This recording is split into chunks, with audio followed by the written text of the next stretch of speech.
नमस्कार मित्रों, मैं शैलेंद्र आपका अपने YouTube परिवार संगम स्टडी में हार्दिक स्वागत अभिनंदन करता हूं।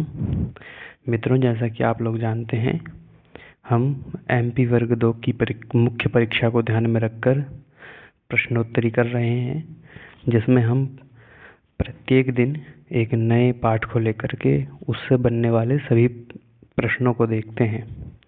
इसी क्रम में आज की हम 5वीं कक्षा कर रहे हैं, जिसमें हम उज्जैनी दर्शनम जो कक्षा MP बोर्ड कक्षा 6 सुरभि प्रथम भाग का पाठ है, इससे जो प्रश्न बनेंगे उनको आज हम देखेंगे।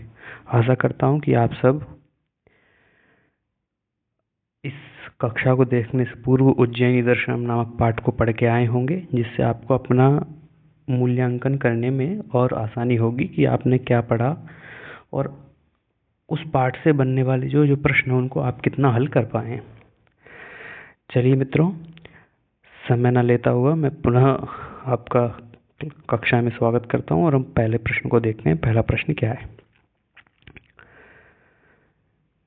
देखिए मित्रों, पहला प्रश्न है उज्जैनी दर्शनम का, जैसा कि मैंने आप लोगों को बताया, कक्षा षष्ठी सुरभि भाग 1। उज्जैनी कस्मिन् प्रदेशे अस्ति। साधारण सा प्रश्न है। इस सब का आंसर आप उत्तर जानते होंगे। इस प्रश्न का क्या होगा? मध्य प्रदेश है ना। चलिए अगला प्रश्न देखते हैं। दूसरा प्रश्न क्या है? उज्जैन्याः अपरः नाम किमस्ति। ये प्रश्न थोड़ा आपको लगेगा कि पहला प्रश्न तो बहुत सरल था कि उज्जैनी कहाँ पर है, तो वो मध्य प्रदेश में है। परंतु अब जो 4 विकल्प आपके बीच में हैं, देवस्थली, पुण्यभूमि, महाकाल नगरी, तपोभूमि, यदि पुस्तक नहीं पढ़े होंगे तो आप चारों में से कोई सा भी ऑप्शन कर सकते हैं। हाँ, यदि आपने पुस्तक को सही से पढ़ा है, मूल ग्रंथ को पढ़ के आए हैं, तो आपको आराम से इस प्रश्न का उत्तर मिल जाएगा, है ना। बाकी जो यदि चारों ऑप्शन की बात करें, जो मैंने विकल्प बनाए हैं, देवस्थली, यदि हम महादेव की स्थली की बात करें तो महादेव स्थली भी हो जाएगा, पुण्य भूमि भी हो जाएगा जहाँ पर महादेव का वास है ना, महाकाल नगरी तो आप जानते हैं, तपोभूमि भी कह सकते हैं, क्योंकि अनेकों ऋषियों ने यहाँ इस क्षिप्रा के घाट पर तपस्या की है। परंतु इस प्रश्न का जो सही उत्तर होगा वो होगा महाकाल नगरी। हम अपर नाम से मैं पहले भी आपसे प्रश्न पूछ चुका हूँ कि भोपाल से अपरा नाम किमस्ति, है ना, अथवा नर्मदायाः अपरा नाम किमस्ति। आप सब जानते हैं कि नर्मदा को हम रेवा कहते हैं। बैतवा का क्या नाम है? वैत्रवती। तो सभी प्रश्नों को जो और प्रश्न आप बन रहे हैं आसपास, उन सभी को देखेंगे और इस प्रश्नोत्तरी से भी लाभ लेंगे। मित्रों, यदि आपको इस प्रश्नोत्तरी से लाभ मिल रहा है तो आप अपने मित्रों के साथ भी इसको साझा करें, जिससे वो भी 20 मार्च को होने वाली इस परीक्षा में अच्छे अंक ला सकें। आइए इसी के साथ अगला प्रश्न देखते हैं। प्रश्न नंबर 3, उज्जैनी भोपालात् कस्यां दिशि अस्ति। अब ये प्रश्न भी आप जब तक मूल ग्रंथ नहीं पढ़ेंगे, मूल पुस्तक, तब तक करना थोड़ा कठिन है। वैसे पूर्व दिशा में है क्या पश्चिम दिशा में है, क्या उत्तर दिशा में है, क्या दक्षिण दिशा में है? तो इन सब का आंसर आपको करना है कि किस दिशा में भोपाल नगर से कस्याम दिशि है, किस दिशा में उज्जैनी है। तो जब हम पुस्तक को पढ़ते हैं तो वहां पर आया है पश्चिम दिशि भोपालात् उज्जैनी अस्ति, अर्थात इस प्रश्न का जो सही उत्तर होगा वो विकल्प संख्या ख होगा। चलिए अगला प्रश्न देखते हैं। कुंभ अथवा महाकुंभ कति स्थानेषु आयोजयति। वर्तमान में कुंभ का समय चला हुआ है। यदि परीक्षा निर्माण करने वाला जो एग्जामिनर है, परीक्षक है, वो शायद इस तरह का प्रश्न बना सके। तो कहाँ कहाँ लगता है ये भी आप जानें और मुख्य रूप से जो 4 स्थान है उनको ध्यानपूर्वक देखें और कुंभ महाकुंभ में जो अंतर होते हैं उनको भी समझें। चलिए, तो क्या इसका जो उत्तर है वो चतुर्षु है, त्रिणी है, पंच है या षठ है? तो जैसा कि आप सब जानते हैं कि जो कुंभ है वो 4 स्थानों पर लगता है। और चलिए त्रीणी क्या है, तो हम तीन ही भी देखें, संस्कृत में बहुत सारी तीन वचन हैं, तीन पुरुष हैं, तीन लिंग हैं, है ना। और जब हम वेदांग के बारे में करते हैं, वेदांग का पढ़ते हैं, तो उसमें भी आया है कि 3 त्रिस्थानीय देवता हैं, उसमें 3 कांड है, निगम कांड, निघंटुक कांड, दैवत कांड, कहना वो 3 से बहुत सारी चीज़ें हमको देखने को मिलती हैं।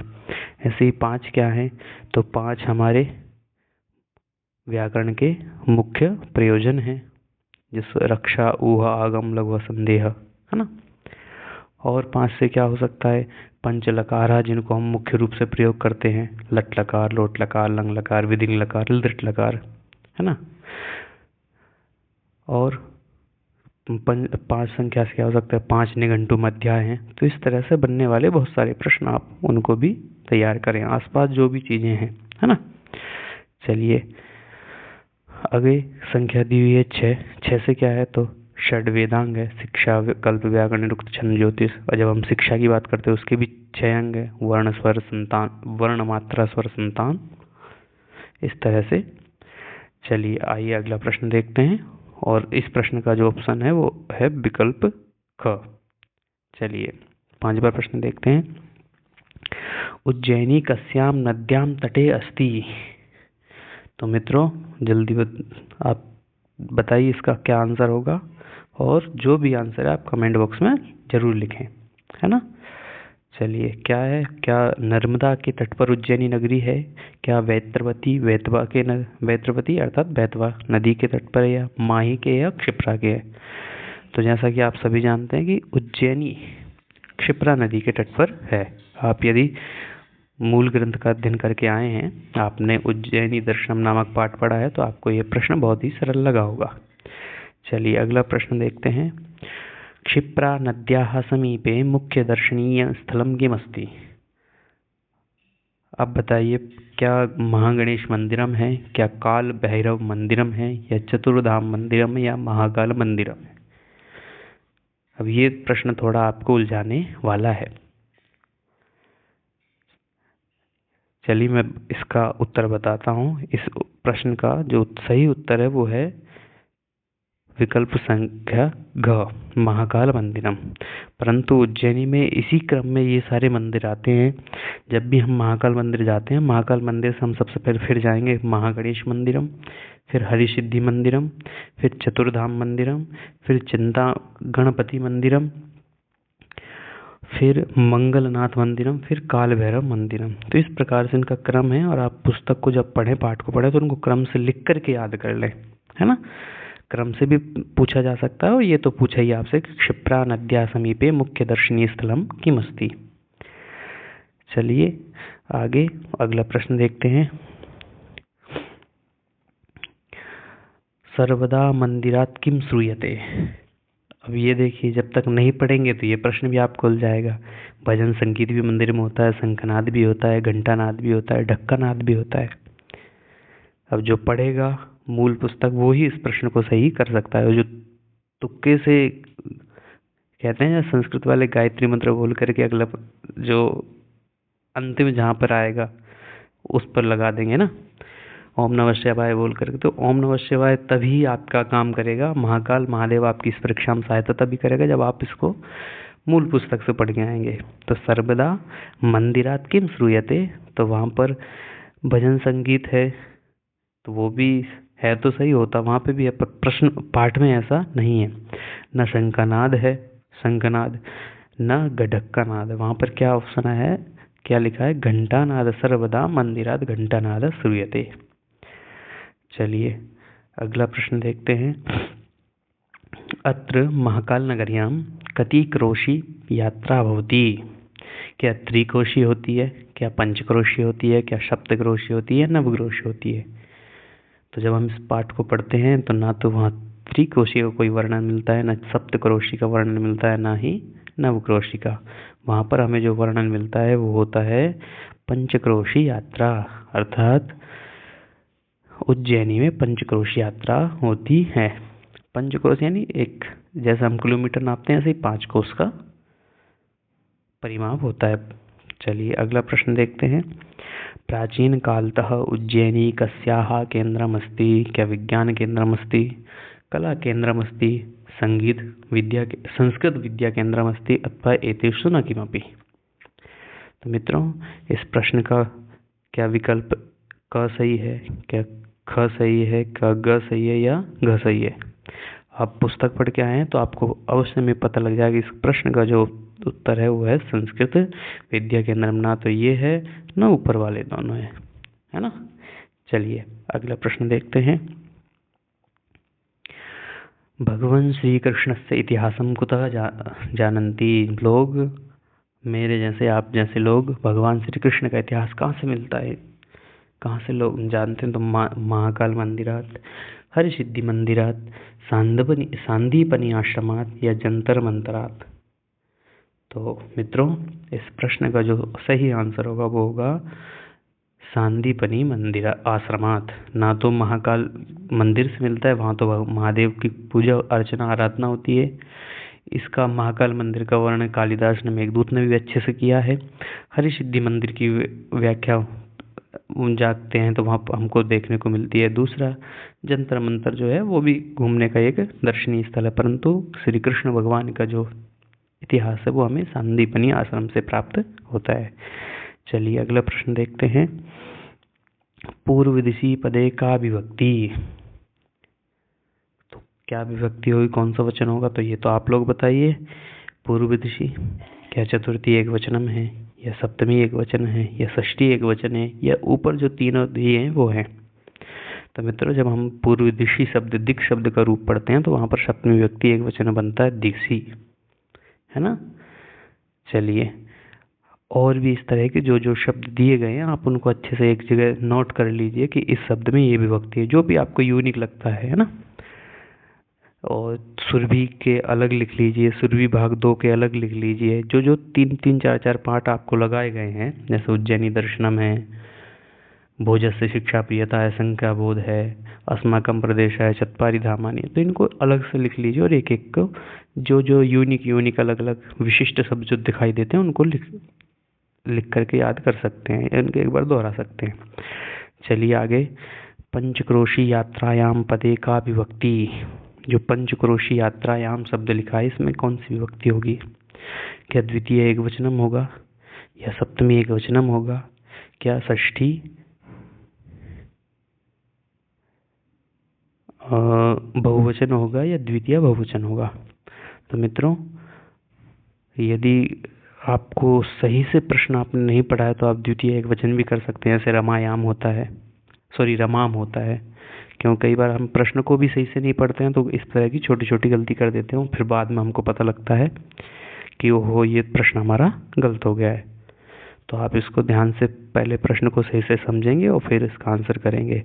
तो इस प्रश्न का जो उत्तर होगा वो होगा हमारा सप्तमी विभक्ति एक वचन, जैसे रमायाम। जो भी आकारांत स्त्रीलिंग शब्द है, यहाँ भी यात्रा शब्द आकारांत स्त्रीलिंग शब्द है, वहाँ पर सप्तमी विभक्ति एक वचन में रमायाम, है ना, लतायाम, यात्रायाम, पाठशालायाम, इस तरह के प्रश्न बनेंगे।